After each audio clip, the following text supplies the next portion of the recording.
Mais il faut savoir que c'est loin d'être la règle. La plupart des gens restent asymptomatiques et ne se rendent pas compte qu'ils ont été infectés par le VIH.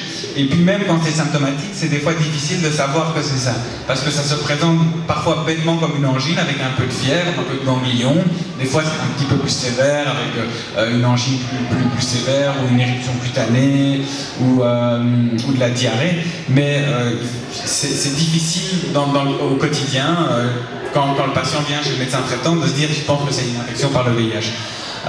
Et ça c'est un problème. Et l'autre problème c'est que quand on est dans une phase de séroconversion comme ça, on est extrêmement contagieux. Je vais vous montrer un graphique après où on va voir que c'est pendant cette phase de séroconversion que le virus est le plus élevé et puis après il va diminuer.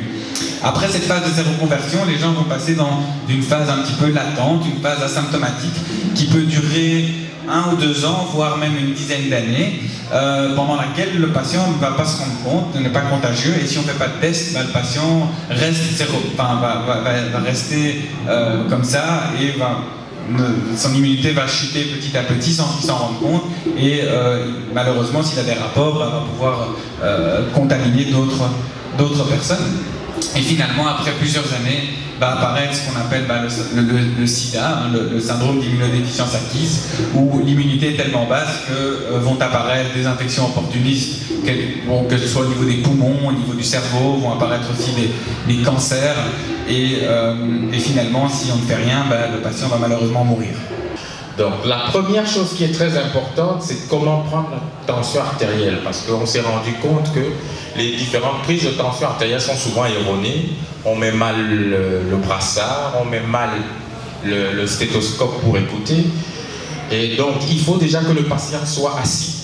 Donc déjà, nous en consultation, quand on a les patients, il faut attendre 2-3 minutes avant de prendre la tension, parce que venir chez le médecin, c'est pas souvent facile.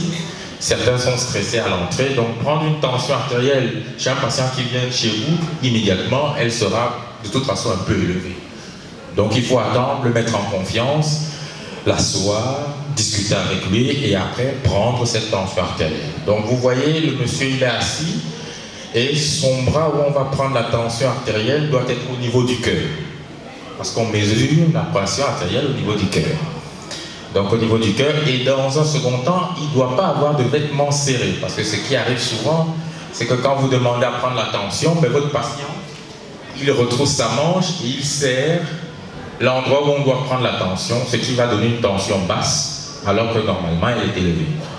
Moi je dirais plutôt, les personnes qui ignorent leur statut sérologique sont plus dangereuses que la personne qui connaît son statut sérologique et qui est sous traitement. Là, c'est pour vous inviter en tout cas tout un chacun, parce que là, on a parlé tout à l'heure de combien nous, les migrants, on consulte tard.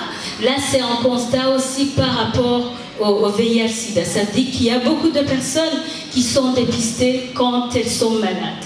Et là, c'est vraiment de vous interpeller, de vous demander de pouvoir consulter. On nous a demandé de faire au moins 2 consultations chez le médecin généraliste, et quand on y va, peut-être parfois on a peur.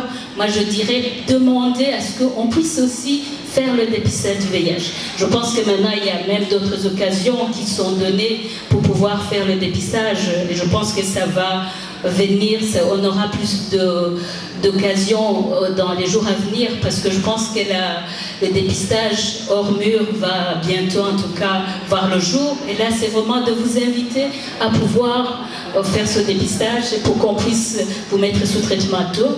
Et voilà, et mon message c'est aussi de cesser de discriminer les personnes vivant avec le VIH, plutôt de les soutenir. Voilà.